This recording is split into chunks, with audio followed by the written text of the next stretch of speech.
রমাদান মুবারক সবাইকে। আজকে রোজার প্রথম দিন শুরু হয়েছে। তো রোজাতে আমি আসলে কি কি জিনিস খেয়ে থাকি বা কোন জিনিসগুলো আমার পেটটাকে ভালো রাখে সেটা আপনাদেরকে দেখাবো। যেটা নাকি আমরা জানি রোজার মাসে আমরা অনেক বেশি ভাজা পোড়া খাই বা আদার জিনিসগুলো খেয়ে থাকি।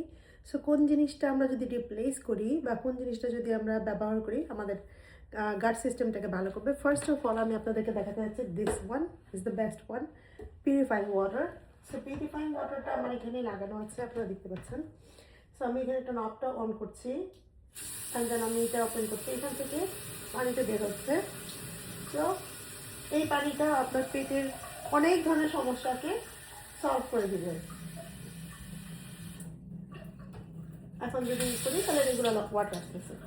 তো এই পানিটা আমি সবসময় খাই, এটা আমার পেটকে ভালো রাখে, সব কিছু ভালো রাখে।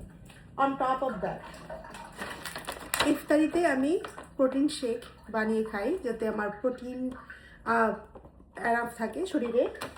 ভাজা পোড়া বা অন্য ধরনের শরবত না খেয়ে এটা আমি খেয়ে থাকি।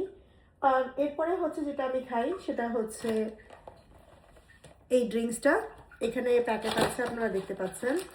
তো এই ড্রিঙ্কসটা আমি পানির সাথে মিলিয়ে খেয়ে থাকি। খুবই হাইড্রেটেড, এখানে লিখে আছে এক্সট্রা হাইড্রেটেড, এক্সট্রা অক্সিজেন আছে। এটা আপনাকে হাইড্রেটেড রাখবে। আর এটা হচ্ছে জিআই প্রাইমার, যেটা নাকি আমাদের পেটের যত ব্যাকটেরিয়া বা আদার যত খারাপ জিনিস আছে সেটা ক্লিন করে দিবে। সো আমরা যেই খাবার থেকে যে ব্যাকটেরিয়া বা অন্যান্য জিনিসগুলো খেয়ে থাকি, সো এটা আপনাকে সেই প্রবলেম থেকে সকালে ঘুম থেকে উঠে ফ্রেশ বাথরুম হবে।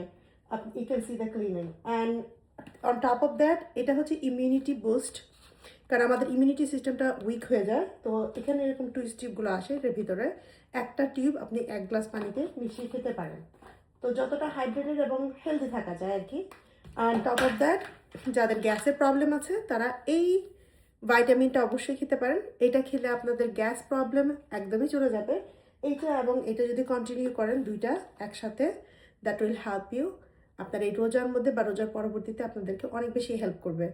তো আশা করি আপনাদের রোজা আল্লাহ কবুল করুন এবং আপনারা সুস্থ থাকুন রোজাতে, কেউ যাতে অসুস্থ না হয়ে যায়।